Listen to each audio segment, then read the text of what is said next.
Ya, dan untuk membahas hal tersebut sudah bergabung bersama kami pemirsa Direktur Eksekutif Amnesty International Usman Hamid. Selamat siang, Pak Usman.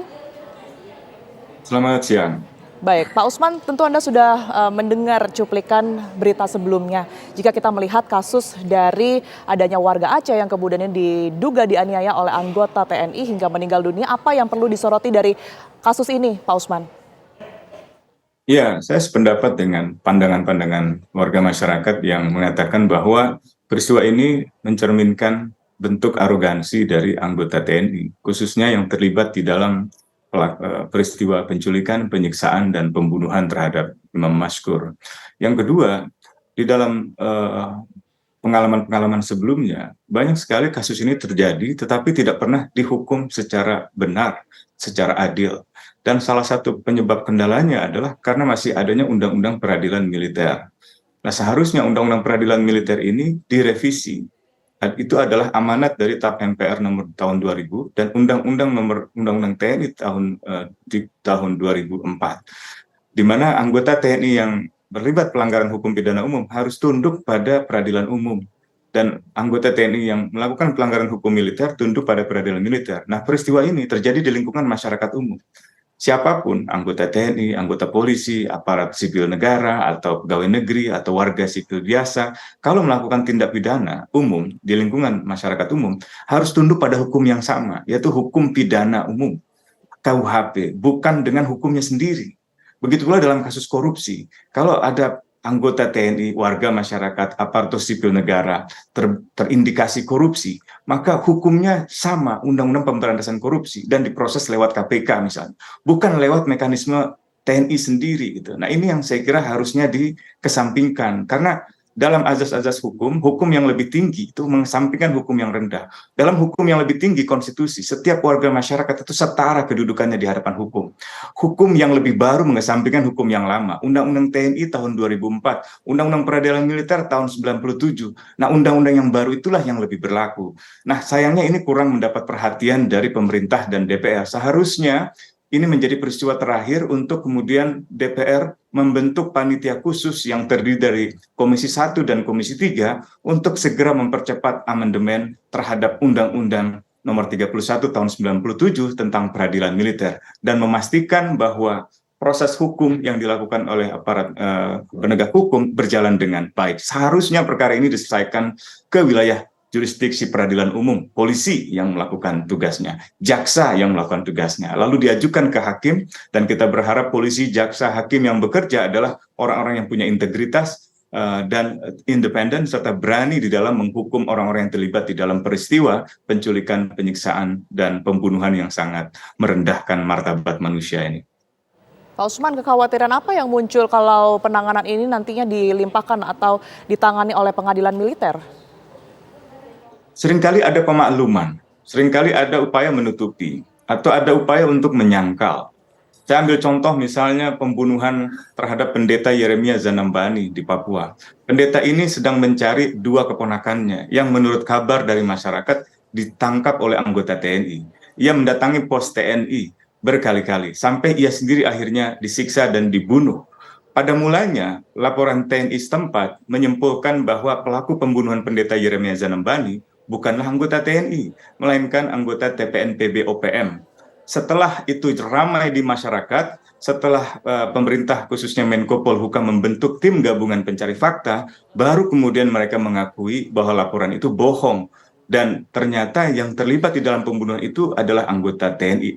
Meskipun sudah jelas keterlibatan itu, hingga hari ini itu tidak tuntas. Nah, dalam kasus yang sekarang juga mulai ada upaya untuk memaklumi. Misalnya dengan mengatakan, oh, karena korbannya adalah pedagang obat yang ilegal. Pertanyaannya, lalu urusannya apa dengan TNI? Kenapa TNI yang turun? Kenapa tidak misalnya BP POM misalnya gitu? Kenapa tidak kepolisian kalau ada tindak pidana? Dan kenapa juga diperas 50 juta misalnya? Dan kenapa disiksa? Kenapa dibunuh? Gitu. Jadi pemakluman-pemakluman semacam itu seringkali untuk katakanlah bertujuan menghindari pertanggungjawaban maksimal di lingkungan militer. Ini baru kasus-kasus yang sangat mungkin murni kriminal. Belum kalau kasus yang menyangkut kejahatan yang melibatkan petinggi, misalnya jenderal, itu pasti akan lebih sulit lagi untuk benar-benar dibuka secara transparan. Pernah juga saya waktu masih mahasiswa di kampus saya 4 orang mahasiswa tewas. Pengadilan militer digelar, lalu menjanjikan bahwa akan ada hukuman yang tuntas dan hukuman yang berat. Hingga hari ini tidak ada yang dihukum. Baik. Lalu saya juga mengikuti proses peradilan militer terhadap aktivis mahasiswa di zaman saya yang diculik, diadili mereka, bahkan diberhentikan dari dinas militer di mahkamah militer. Bertahun kemudian yang terjadi adalah mereka tidak pernah diberhentikan. Mereka justru mendapatkan kenaikan pangkat, jabatan, dan posisi-posisi yang strategis di dalam pemerintahan maupun di dalam TNI sendiri.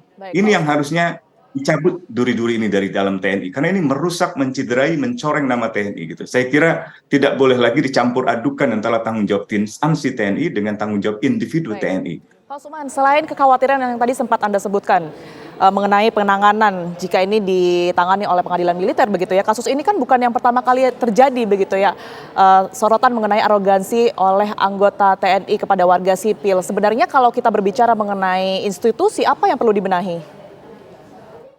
Saya kira yang perlu dibenahi itu adalah esprit de corps yang salah, semangat untuk membela korps yang keliru. Seolah-olah salah atau benar adalah bagian dari korps kami dan kami harus bela. Itu nggak bisa. Kalau ada satu anggota korps yang salah, misalnya korupsi, atau misalnya melakukan pembunuhan, penculikan, itu bukan korps kita. Itu bukan korps kami seharusnya. Itu harus diserahkan kepada proses penegakan hukum, kepada kepolisian, kepada kejaksaan, kepada hakim. Kalau korupsi, kepada KPK gitu. Sehingga TNI bisa fokus ke dalam tugas-tugas dan fungsi pokok di sektor pertahanan.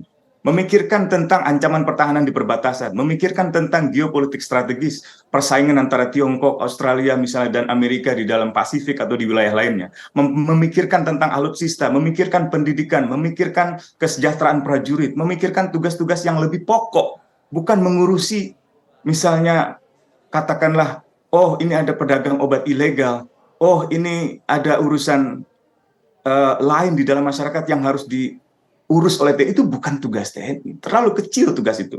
Apalagi dengan cara-cara yang keji, ya, kejam, tidak manusiawi dan merendahkan martabat manusia. Saya kira TNI disumpah bukan untuk itu gitu. Dilatih untuk perang, dididik untuk perang, disenjatai untuk perang, tapi untuk melawan musuh negara, musuh asing, bukan masyarakatnya sendiri gitu.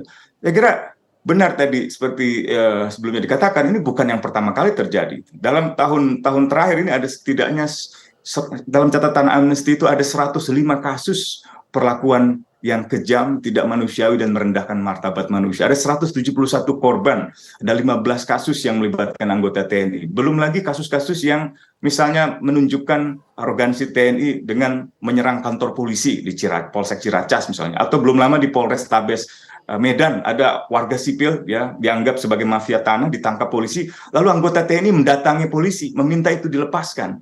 Ini bentuk-bentuk yang pernah berlaku di masa Orde Baru yang seharusnya ditinggalkan. Jadi saya kira semangat korps yang salah, membela anggota yang salah itu harus ditinggalkan. Membela atasan yang salah, komandan yang salah itu harus ditinggalkan. Kesetiaan TNI itu pada negara, bukan pada komandan, bukan pada orang-orang yang katakan memberikan hal-hal yang sifatnya material kepada mereka gitu. Jadi pengabdian kepada negara, pengabdian kepada bangsa, pengabdian kepada masyarakat, melindungi masyarakat, itu yang seharusnya selalu dipegang. Bukan seperti yang ditunjukkan dalam peristiwa seperti ini. Apalagi pelakunya bukan hanya TNI, tapi anggota Pas Pampres. Saya kira ini hal yang sangat menyedihkan yang masih saja terjadi. Itu harus diakhiri. Gitu. Baik, kita harapkan ada pembenahan berkaitan dengan hal ini tentunya. Terima kasih Pak Usman Hamid sudah bergabung bersama kami di Kabar Siang, sudah memberikan pandangannya juga bersama kami. Sehat selalu, Pak Usman.